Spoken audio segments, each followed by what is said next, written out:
Today, let's walk through what you need to know to form an LLC in Oregon. There are 6 steps to starting your business: naming your LLC, designating a registered agent, submitting articles of organization, writing an operating agreement, obtaining an EIN, and filing the beneficial ownership information report.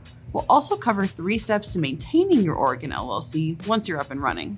Step 1 is naming your LLC. So what should you keep in mind? No matter what name you go with, it will need to contain LLC in some form to designate your entity type. For a similar reason, it can't include words that suggest it's a different business type like Corp. You will also need to pick a name that's distinguishable from all other company names in Oregon. To do this, you should search your intended name in the Business Name Search option on the Oregon Secretary of State's website. Once you've picked your name, you can reserve it if you wish using Oregon's application for name reservation. Now we're on to step 2, designating a registered agent. The registered agent can be you, someone associated with your business, or a third party. Whatever choice you make, your registered agent must meet certain qualifications. They must have a registered office at a physical street address in the state.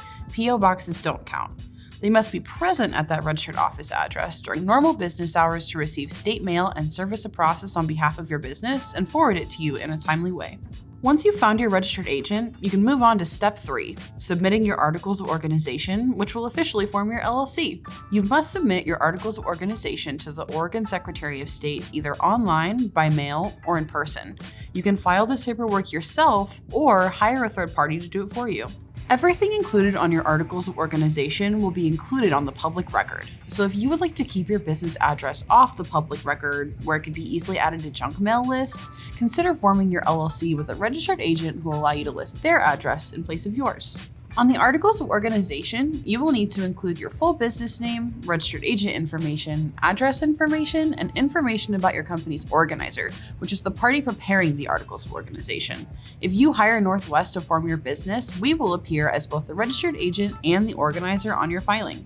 You will need to select your management structure, as well as provide names and addresses for all members and managers. You will also need to list an individual with direct knowledge and their phone number. This is a member, manager, or someone else who understands what is happening with the company. You will also need to note professional services if you are forming as a professional limited liability company or a PLLC. If your LLC has a planned end date, you have an option to list its duration. There is also a space for optional provisions. Anything you'd like to add can go here. For example, checking the box to make your LLC a benefit company while attaching the supporting documents. Once your articles of organization have been approved by the Oregon Secretary of State, you officially have your new LLC. What's next? Step 4, creating an operating agreement for your LLC. Your LLC's operating agreement provides all of the details for how your LLC will function and contains the rules, regulations, and provisions for voting, navigating potential mergers, transferring membership interest, handling internal disputes, and much more. You won't file your operating agreement with the state. It is an internal document, and Oregon states that operating agreements may be oral or in writing. However, writing it out is a great way to make sure your business and its members stick to the agreement. This is true even if you have a single member LLC. You can find free operating agreement templates on northwestregisteredagent.com if you need help getting started. Additionally, you might want to get an employer identification number, especially if your business will have employees. This brings us to step 5. An EIN is a unique 9-digit number that the IRS assigns to your LLC for tax filing purposes, acting like a social security number for your business. You can apply for an EIN through the IRS website or file a paper form. You can also skip the hassle and hire Northwest Registered Agent to get the EIN for you. Once you have your EIN, you're ready for step 6, filing the Beneficial Ownership Information Report. As of January 1st, 2024, you will need to submit a BOI report to the Financial Crimes Enforcement Network. FinCEN created an online portal called the Beneficial Ownership Secure System to upload your information. There you will provide basic information about your business, such as your tax ID, as well as information about those who own more than 25% of the LLC and those who have substantial control over business decisions, alongside a copy of a government-issued photo ID. This information won't be part of public record. Businesses formed after January 1st, 2024 must complete this step within 30 days of formation. Businesses formed before 2024 have until January 1st, 2025 to complete it. Now that you've taken care of your LLC's initial needs, you need to maintain your business. Step 7 is opening a business bank account. Mixing personal and business finances potentially erodes the separation between you and your LLC and puts your LLC's limited liability in jeopardy. so a business bank account can help keep that separation intact. Let's go over what you should typically bring with you to the bank. You should bring a copy of your Oregon Articles of Organization, Operating Agreement, EIN, and an LLC resolution to open a bank account if your LLC has more than one member. Once you have your business bank account, it's time to fund your LLC. That brings us to step 8.